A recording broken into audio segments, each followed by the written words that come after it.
నమస్తే, నేను మీ అశ్విని కుమార్.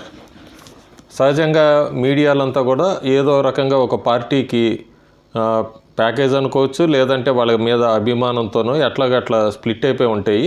ముఖ్యంగా ఎలక్ట్రానిక్ మీడియా మనం బాగా చూసుకుంటే ఇది రీజనల్, మన తెలుగు రాష్ట్రాల్లో అయితే బాగా కనబడుతుంది. ఒక్కొక్క ఛానల్ ఒక్కొక్క పార్టీకి సపోర్ట్ చేయటం. కాకపోతే ఆ సపోర్ట్ చేయటంలో వాళ్ళ లిమిట్ దాటి ఎంతవరకు అసత్య ప్రచారాలు చేస్తారు ఇవన్నీ అనటానికి కొన్ని ఉదాహరణలు ఉన్నాయి.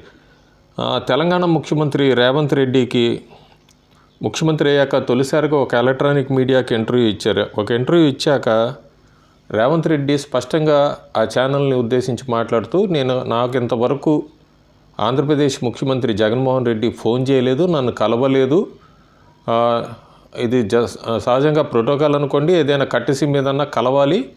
జగన్మోహన్ రెడ్డి నన్ను కలవలేదు, ఇంతవరకు నాకు ఫోన్ కూడా చేయలేదని తెలంగాణ ముఖ్యమంత్రి రేవంత్ రెడ్డి చాలా స్పష్టంగా చెప్పారు ఆ ఎలక్ట్రానిక్ మీడియా ఇంటర్వ్యూలో.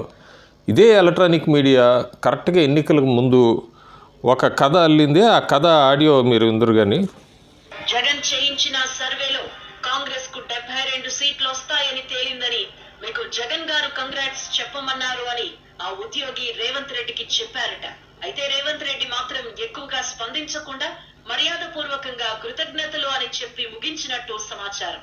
అయితే రేవంత్ ను కలిసిన జగన్ దూత జగన్ ఒకసారి ఫోన్ లో మాట్లాడతామన్నారని ఫోన్ చేయబోగా ఇప్పుడు వద్దులే తర్వాత మాట్లాడదామంటూ రేవంత్ ఆ ప్రతిపాదనను సున్నితంగా తిరస్కరించినట్లు పొలిటికల్ వర్గాల్లో న్యూస్ వైరల్.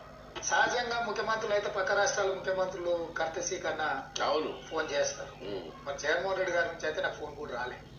అంటే అది మీరు ఎవరితో ఇష్టం లేదు, అది నాకు తెలియదు. ఇక అది ఎట్లా ఉంటుందంటే, కటిసి నుంచి కాల్ కూడా రాలేదు నాకు అంటే ఆ ఇంటర్వ్యూ చేస్తున్న వ్యక్తి ఆయన గెలవటం, మీరు గెలవటం ఇష్టం లేదా, ఇంకొద్దిగా గ్యాప్ని పెంచడం అనమాట. ఇలాంటి అసత్య ప్రచారాలే మనం తెలుగు రాష్ట్రాల్లో ముఖ్యంగా బాగా చూస్తున్నాం ఎలక్ట్రానిక్ మీడియా ద్వారా. ఇది ఒక చిన్న ఉదాహరణే.